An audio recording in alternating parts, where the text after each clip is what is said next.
Welcome. I'm Karen Young, and I'm a 20-year educator. I spent time both in the brick and mortar classrooms as well as online teaching, not only serving as a teacher, but as a principal and district administrator. I look forward to sharing time with you to give you ideas about culture in the classroom to transition it over to the online virtual environment. So today we're going to focus on maintaining school culture for students and staff while transitioning to emergency remote learning. What is special about your school? As an administrator, there are so many things that you find special about your school. I encourage you to take a moment, pull out a piece of paper, and write down important aspects of your brick and mortar school. Maybe it's something as simple as the morning announcements that you do every day for students. Maybe it's greeting students in the hallway, collaborating with teachers on lesson planning, your specials. What about the culture that's created in the lunchroom of going in there, being able to connect with students outside of their classes? Perhaps it's family nights, different sporting events, and birthday celebrations. We know that with our students, what we've created in our schools is our culture. That's important. That's what brings kids back to school every day. There's things that excite them, that engage them, that they can't wait to see. There's also pieces of our school environment that are important to parents outside. They know that they're a part of something bigger. They're part of a family, your school. These characteristics are also important to your staff. Your staff members come to school each day, and there's certain traditions that you have in place that they can't wait to attack each morning. Now take a moment and think of that list that you just wrote and create a second column. Now is the time that you get to be innovative and think outside the box. When I was a brick and mortar principal, every Monday morning, we used to bring our students into the gymnasium and have Monday morning meetings. This was an opportunity for us to celebrate birthdays, for us to connect with each other. We actually did group sing-alongs and would have different activities for students to be involved in. It was something my students cherished each week. Not only did my students cherish it, but my teachers did as well. It was a way for us to connect as a greater community. Well, when I moved to be an online principal, I had to think outside the box. I wanted to be able to create a culture for my students that allowed them to know that they were a part of something bigger. So I had to take those pieces that were important to me in my brick and mortar school and translate them to a virtual environment. This is going to be an important piece for you during this time. How you translate what you're doing in your school that connects your students, connects your parents, and connects your staff to this online environment is an opportunity for you to create that sense of comfort for students, staff, and parents. Being able to connect with them virtually allows them to know that they're a part of something bigger. If you're an elementary principal, you know that your little kindergartners were looking forward to the birthday celebrations. What does that look like in an online environment?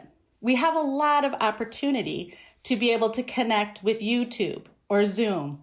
You can record your morning announcements on YouTube and send them out to students to view.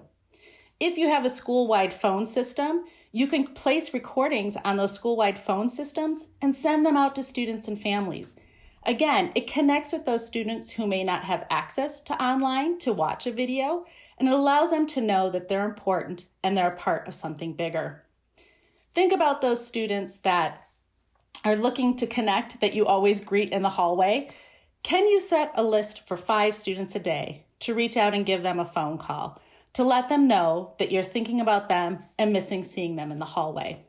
While we are remote teaching at this time, we really still can build that important environment in the online community.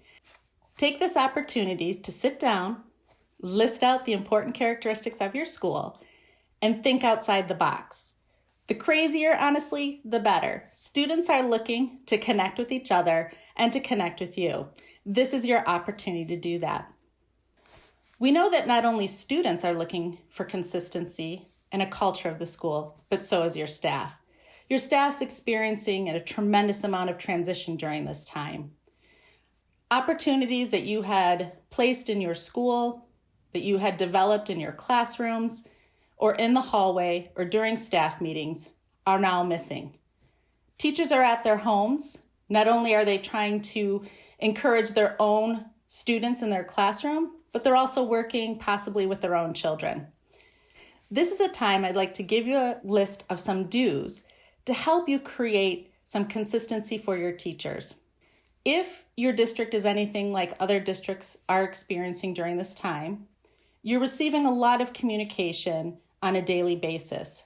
Sometimes this communication can come in different forms, but also could be mixed. And sometimes it becomes confusing as to what is needed to be done next. Please think about this list of do's to help organize your staff to create a consistent plan that matches with what your district's expectations are. So do think about how you will help your teachers communicate curriculum and expectations carefully. Remember, this is a short period of time until the end of the year. We want to look at what the recommendations are from your district.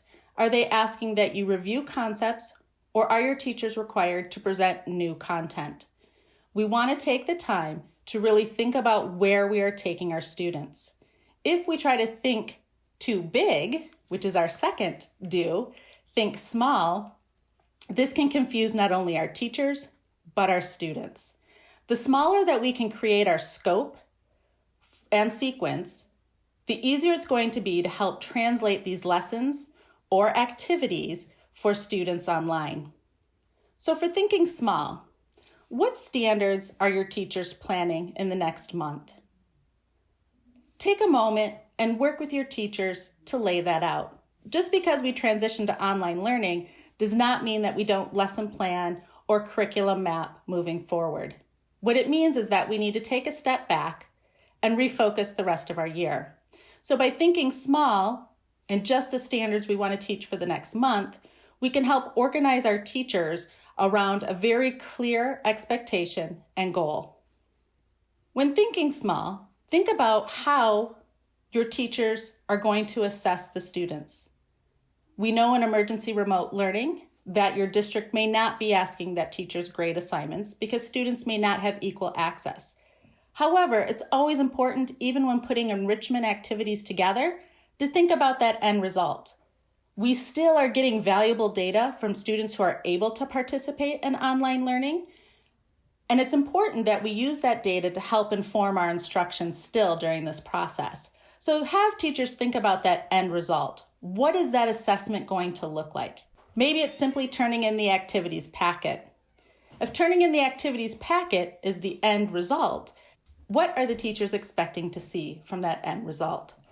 When we think small, we have standards that we are focusing on, and we have a clear assessment for the data that we're looking to help inform our next round of instruction.